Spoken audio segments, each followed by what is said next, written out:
Iran is sinking into disaster because the brutal oil crisis has hit the Ayatollah's regime at its most sensitive point.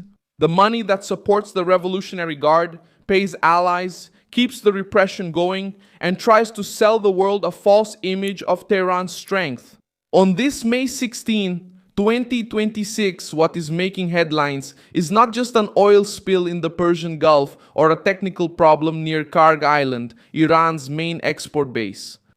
It's a sign that the pressure from the United States has started to turn the regime's own oil into dead weight. Idle ships, blocked shipments, sanctions squeezing buyers, and Iran's financial structure suffocated all show a harsh reality for Tehran. Without the freedom to sell oil, the regime loses cash, loses steam, and loses power.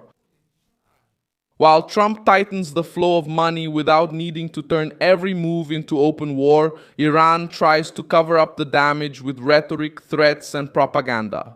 But the disaster has already shown up at sea, in the market, and inside the machine that sustains the dictatorship. I'll tell you all about that in a moment, but right now you'll want to subscribe to the channel to stay well informed with real-time information, the best journalistic quality you've ever seen, and a standard of credibility. Milson Alves. The crisis began to gain momentum after ship trackers indicated that Kharg Island, responsible for most of Iran's oil exports, has had no shipments since May 6 amid reports of an oil spill, which Tehran denied. Satellite images seen by analysts showed a suspicious oil slick spreading over dozens of square kilometers near the island, exactly in the area used by oil tankers trying to load the oil. The cause has not yet been definitively confirmed, but the political damage has already appeared.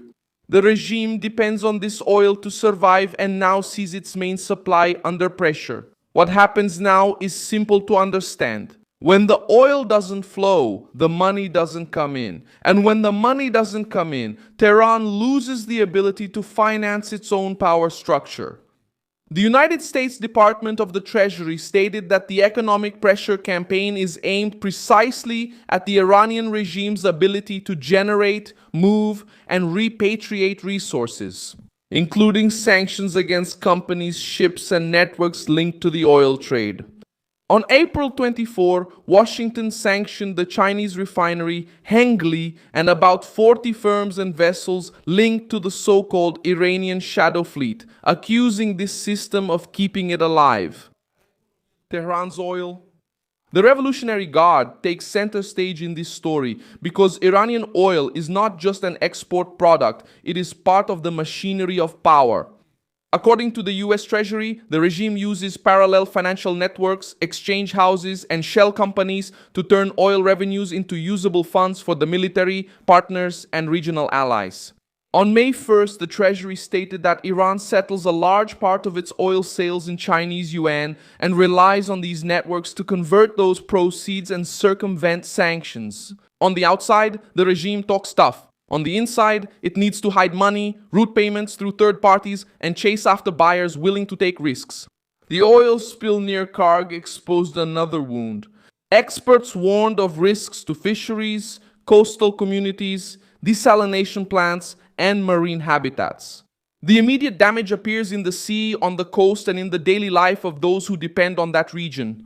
Tehran tried to shift the blame for the problem to a vessel from another nation. The pressure became even heavier because China, the largest buyer of Iranian oil, became a central player in the game. Donald Trump said, upon returning from Beijing, that he spoke with Xi Jinping about Iran, about sanctions against Chinese companies that buy Iranian oil, and about the need to reopen the Strait of Hormuz. The most important thing about Iranian oil now is that it also needs to calculate the cost of continuing to support this trade under the watchful eye of the United States. That's where the disaster becomes brutal for the regime. Iran tried to use oil, maritime routes, and alternative buyers as an economic shield.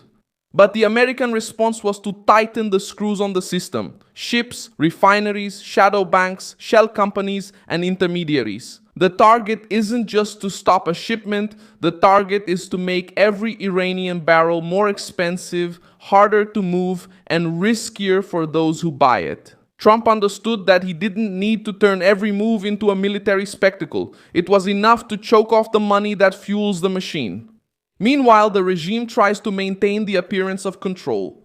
Tehran denies some of the accusations, tries to blame others for the leaks, and talks about negotiation when it realizes the pressure is mounting. But the problem is that the oil crisis hits a sensitive point in the country.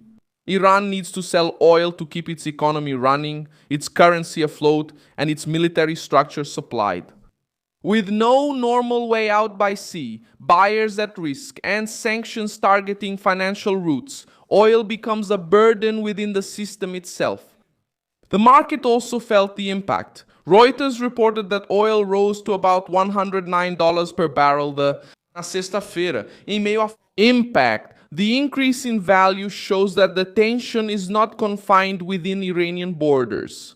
When Tehran stalls, threatens, or loses control over its own energy system, the effect hits prices. In diplomatic negotiations, the dispute is between Washington, Beijing, and the Iranian regime. The situation on Kyrgyz Island still sends a strong message within Iran. The regime has sold the image of resistance for years, but now its coastline appears stained, its routes are monitored, and its buyers think twice before moving forward. The Iranian machine was built to defy sanctions, hide ships, and move money through crooked paths. Now those same paths are being closed one by one. The next step is likely to be a combination of economic pressure, forced negotiation, and increased surveillance of ships and companies. If Iran accepts the deal, it will have to deal with demands regarding its nuclear program, maritime traffic, and the financing of allied groups. If it resists, there may be more companies sanctioned, more oil tankers blocked, and more difficulty turning oil into cash. The crisis doesn't bring down the regime in a single day, but it squeezes exactly where it hurts, in the money that sustains its power. And that's why Iran is sinking into disaster with the brutal oil crisis. Not because there was a lack of speeches, threats, or propaganda, but because the regime was hit at the point where rhetoric doesn't pay salaries, doesn't buy parts, doesn't move ships, and doesn't clean up spills. The oil that was supposed to finance Tehran has now become proof of weakness, and American pressure has turned the regime's main source of money into an economic trap exposed to the world. I'm Milson Alves, an international affairs specialist, and my purpose is to keep you well informed with the truth every day. The news links are in the video description. Like this video, subscribe, and check the comments at the end to engage more with the Milson Alves community.